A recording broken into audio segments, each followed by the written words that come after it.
நல்ல செம்ம வாசனையாக தூக்கலாக சூப்பராக தவா ஃப்ரை வந்துட்டு இருக்கு.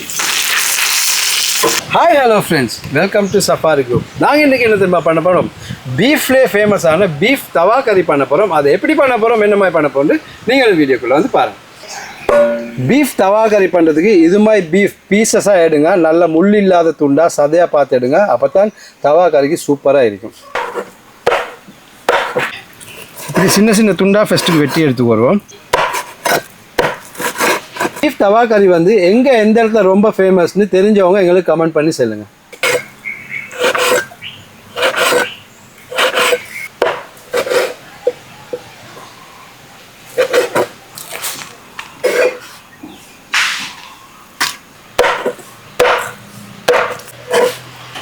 பீஃபை பார்த்தோம்னா இந்த மாதிரி சின்ன சின்ன துண்டாக வெட்டி எடுத்தாச்சு. இப்போ நாங்கள் இதை நல்லா கழுவி எடுத்துக்கிறோம்.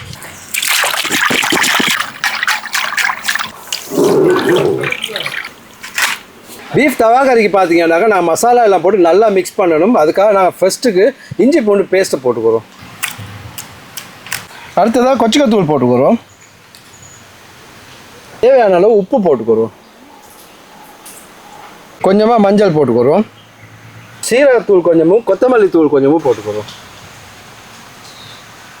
மிளகு தூளும் போட்டுக்கிறோம். அடுத்தது நாங்கள் சின்னதாக சொப் பண்ணி வச்சு தக்காளிக்காவையும் போட்டுக்கிறோம். இவ்வளோ மசாலா கூட தக்காளிக்கும் ஏன் போட்டோம்டாக்கா கொஞ்சம் புளிப்பு தன்மையாக தவா கறி வேறு லெவலில் சூப்பரான ஒரு டேஸ்ட் ஒன்று தரும். நாங்கள் இப்போ இதெல்லாம் நல்லா கையை கழுவியும் நல்லா மிக்ஸ் பண்ணிக்கிறோம்.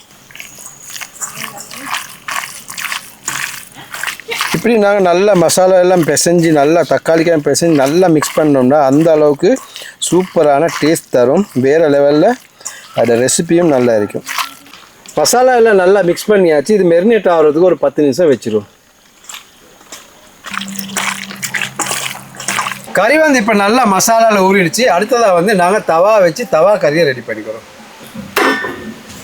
தவா ஹீட் ஆகிடுச்சு. இப்போ நாங்கள் ஆயில் ஊற்றிக்கிறோம். கறி பார்த்தீங்கன்னா இந்த பாருங்கள் நல்லா ஊறிடுச்சு. இப்போ இதை நல்லா மிக்ஸ் பண்ணி விட்டுட்டு நாங்கள் தவாவில் வச்சுருவோம்.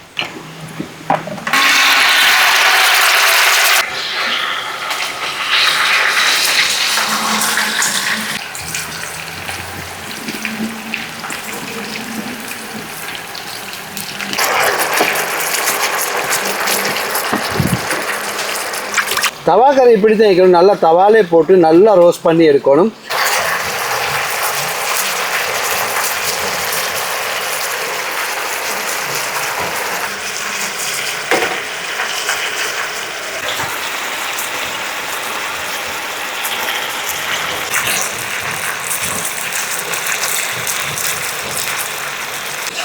ஹீட்டை கணக்காக வச்சு பொறுமையாக இப்படி பரட்டி விடணும்.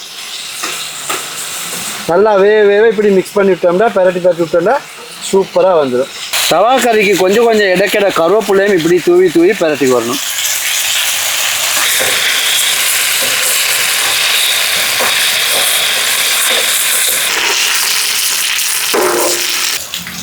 நல்ல செம்ம வாசனையாக தூக்கலாக சூப்பராக தவா ஃப்ரை வந்துட்டு இருக்கு.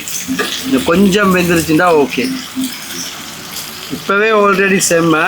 இந்த கொஞ்சம் இப்படியே பரட்டி கொண்டிருப்போம். இன்னும் நல்லா வரும். தண்ணியெல்லாம் வற்றி சில பேர் பார்த்தீங்கன்னாக்கா வேக வச்சு இப்படி பண்ணுவாங்க. ஆனால் இது நாங்கள் பச்சை இறைச்சி நல்லா மிக்ஸ் பண்ணி எண்ணெயிலே வேக வச்சு எடுக்க போகும்போது தான் டேஸ்ட் இன்னும் நல்லா இருக்கும். இதை பாருங்கள் பா, வேறு லெவலில் தவா கறி ரெடி ஆகிடுச்சு.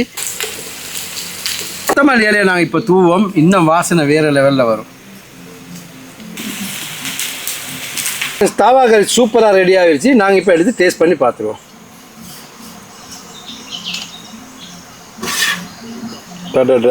வேறு லெவல்லைக்கு எனக்கு கொஞ்சம் ட்ரை தன்மையாக இருந்தால் தான் பிடிக்கும். அதுதான் நான் இந்த மாதிரி செஞ்சேன். ஆனால் இதை கொஞ்சம் இன்னும் ஆயிலி தன்மையாக எடுக்கலும். நீங்கள் பீஃப் எடுக்க போதில் கொஞ்சம் கொழுப்பு கூட ஆகும். இதுக்கு ஆயிலும் இன்னும் சேர்த்திங்கன்னாக்கா கொஞ்சம் ஆயில் கிரேவி கிடைக்கும். ஓகே, இப்போ டேஸ்ட் பண்ணி பார்த்துருவோம்.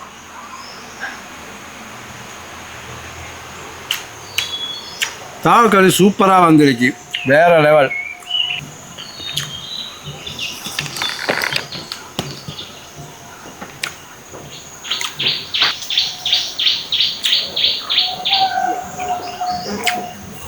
மசாலா எல்லாம் நல்லா பட்டு அது ஃப்ரை ஆகி ஆயிலே ஃப்ரை ஆகி சூப்பராகவே வந்திருக்கு. ஆனால் இது இன்னும் கொஞ்சம் கிரேவியாக வேணும்னா நாங்கள் இன்னும் கொஞ்சம் கொழுப்பு கறியோட போட்டிருந்தால் இன்னும் கிரேவி கிடச்சிருக்கும். பட் எனக்கு கொழுப்பை விட இப்படி தான் பிடிக்கும்னால நாங்கள் இப்படி செஞ்சுக்கிறோம். இந்த வீடியோ பார்த்து வந்தீங்கன்னா நீங்களும் உங்களோட வீட்டில் ட்ரை பண்ணி பார்த்துட்டு இந்த தாவா கறி எப்படி இருந்துச்சுன்னு எங்களுக்கும் கமெண்ட் பண்ணி சொல்லுங்கள். இந்த வீடியோ உங்களுக்கு பிடிச்சிருந்தா லைக் பண்ணுங்கள், ஷேர் பண்ணுங்கள், கமெண்ட் பண்ணுங்கள், சப்ஸ்கிரைப் பண்ணிடுங்க. அப்படியே அந்த பெல் பட்டனையும் அமைத்திருங்க. மீண்டும் இது போல் புதிய வீடியோ சந்திக்கும் வரை நான் உங்கள் ரியாஸ் அஹ்மத். பாய்.